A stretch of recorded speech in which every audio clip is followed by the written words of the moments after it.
Pakistan cricket team की दौरा West Indies में कारकर्दगी और यूएई में 3 मुल्की सीरीज़ और एशिया कप के लिए गुफ्तगू करने के लिए हमारे साथ दुबई से वीडियो लिंक पर मौजूद हैं पाकिस्तान के टेस्ट ओपनर अहमद शहजाद साहब। खुशामदीद कहते हैं आपको। इससे पहले कि अहमद शहजाद से हम गुफ्तगू की शुरुआत करें, कुछ बात कर लेते हैं दौरा वेस्ट इंडीज़ में पाकिस्तानी बल्लेबाजों की कारकर्दगी पर।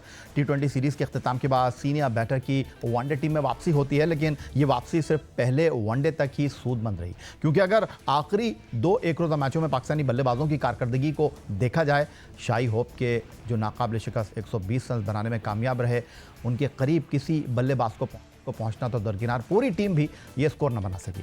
92 रन पर पवेलियन लौटकर पाकिस्तान 34 साल बाद वेस्टइंडीज़ से वनडे सीरीज़ हार गया। इस पूरी सीरीज़ में डेब्यू करने वाले हसन नवाज ही तीनों मुकाबलों में अगर देखा जाए तो 100 रन्स का हिंसा अबूर कर सके और वो 112 रन बनाने में कामयाब रहे। 3 मुकाबलों में सीनियर्स की बात की जाए तो कप्तान मोहम्मद रिजवान ने सिर्फ 69 रन बनाए। बाबर आजम जो 2 मरतबा सिफर पर आउट हुए, उनके हिस्से में सिर्फ 56 रन आए। अब्दुल्ला शफीक ने 55 रन जोड़े और ओपनर साइम अयूब सिर्फ 28 रन का हिंसा ही अबूर कर सके। अहमद शहजाद साहब, क्रिकेट बोर्ड के सरबरा सैयद मोहसिन रजा नकवी पर तनकीद, नए कोच माइक हैसन पर तनकीद, नए कप्तान सलमान अली आगा की कप्तानी पर तनकीद, और ये सब कुछ इसलिए हो रहा था कि बाबर आजम और मोहम्मद रिजवान T20 फॉर्मेट में शामिल नहीं थे। इस साल जब हम क्राइस्ट चर्च में 91 रन पर आउट हुए तो कहा गया इन बैट्समैनों की तकनीक है, और मैं ज़्यादा लंबी तमहीद नहीं बानूंगा, लेकिन सवाल आपके सामने मैं रखना चाहता हूँ कि जो हम बात कर रहे थे कि मोहम्मद रिजवान के साथ, बाबर आजम के साथ नाइंसाफ़ी की जा रही है, उनको दीवार से लगाया जा रहा है, उनकी तकनीक के करीब करीब भी ये मौजूदा टीम के बल्लेबाज नहीं है जिनको आप खिलाए जा रहे हैं। तो मैं यहीं से शुरुआत कर लेता हूं कि तकनीक की अगर बात करें तो कैसी लगी आपको?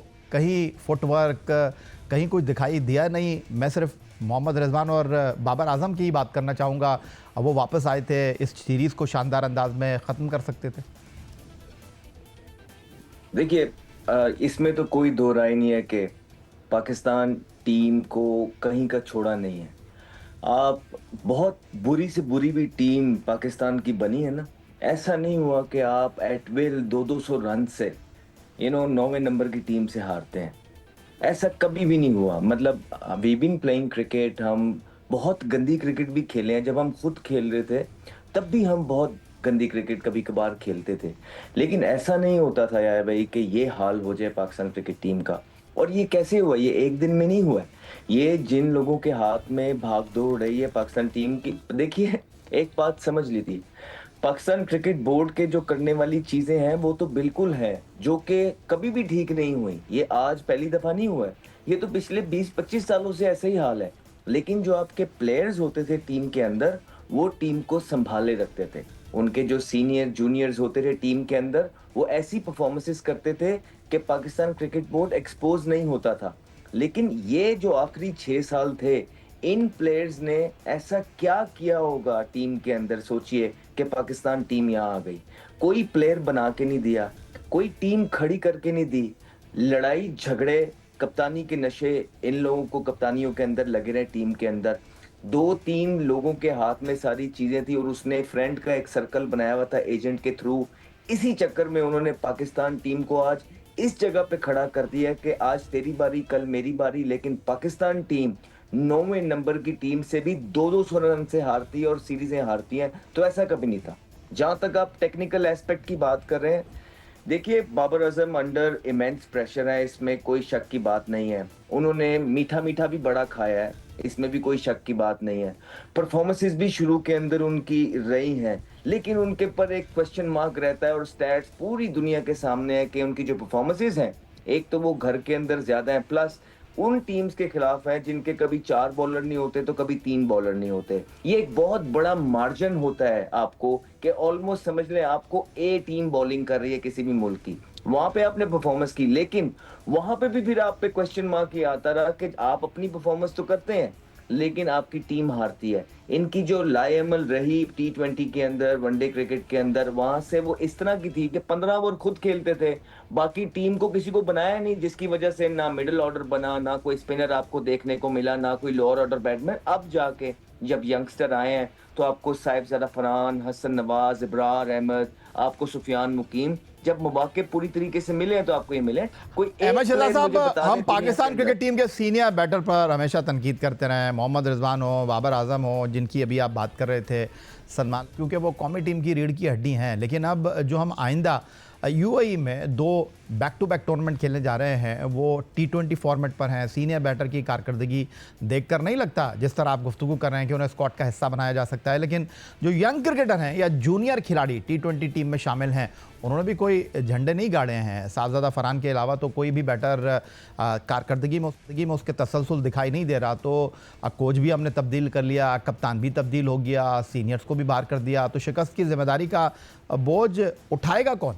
एक तरफ आप उन प्लेयर्स की बात कर रहे हैं कि जिन बेचारों को एक्सपीरियंस ही कोई नहीं है, जिनको ऑलरेडी अंडर प्रेशर रखा गया है सोशल मीडिया के कैंपेन्स के थ्रू, फिर भी आप उनकी परफॉर्मेंसेस देखिए तो आपके सीनियर से बेहतर है। दुनिया भर के अंदर सीनियर्स ढाल बनते हैं यंगस्टर्स के आगे, और जो जिम्मेदारी है वो कप्तान और सीनियर प्लेयर्स के ऊपर सबसे ज्यादा आती है। यहाँ पे आप बात करें यंगस्टर्स की, देखें ये वो यंगस्टर्स हैं जो पोटेंशियल वाले हैं।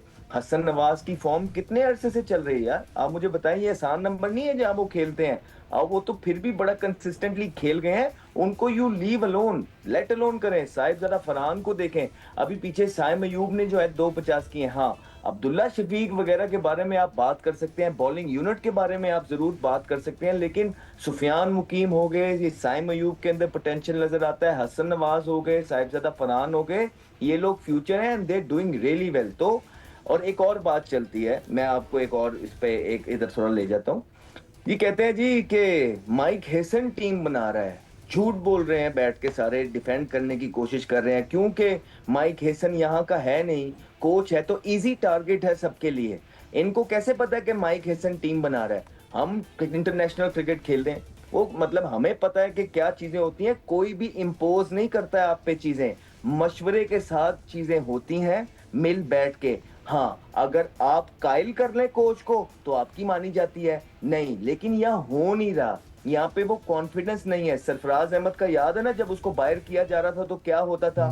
सरफराज अहमद पे सबसे ज्यादा तनकीद ये होती थी कि डिसीजन नहीं लेता। अब वही चीज आपके रिजवान करने लग गए कि पीछे कोई परफॉर्मेंस उनके है नहीं और वो अपने पे चीजें लेना नहीं चाहते, क्योंकि अगर वो अपनी मर्जी की टीम कराएंगे तो ज़ाहिर बात है रिजल्ट भी प्रोड्यूस करने पड़ेंगे, जो कि वो इसमें है नहीं। और हाँ, इस टीम के अंदर भी हमने अपनी ड्यू डिलिजेंस की है, बिल्कुल रिजवान की मर्जी मौजूद होती है, रिजवान की इनपुट मौजूद होती है, और रिजवान जो प्लेइंग 11 अंदर खेलता है उसमें बिल्कुल 50-50 के पार्टनर होते हैं। तो ये कहना बंद कर दीजिए कि रिजवान की टीम नहीं। और माइक हैसन कोई अच्छा काम नहीं कर रहा है अभी तक जब से आया हुआ है, लेकिन वो तो अभी अभी आया है। ये लोग तो पिछले 8-8 साल से है ना, जिनको पूरी डेप्थ पता है पाकिस्तान क्रिकेट की, इसलिए ज्यादा जिम्मेदारी इन लोगों पे आती है। और रिजवान ने जिस तरह की कप्तानी की है और जो उनकी बैटिंग के आलम चल रहे हैं, लाइबिलिटी बने हुए हैं सबसे बड़े पाकिस्तान के अंदर इस टाइम वो पाकिस्तान टीम पे।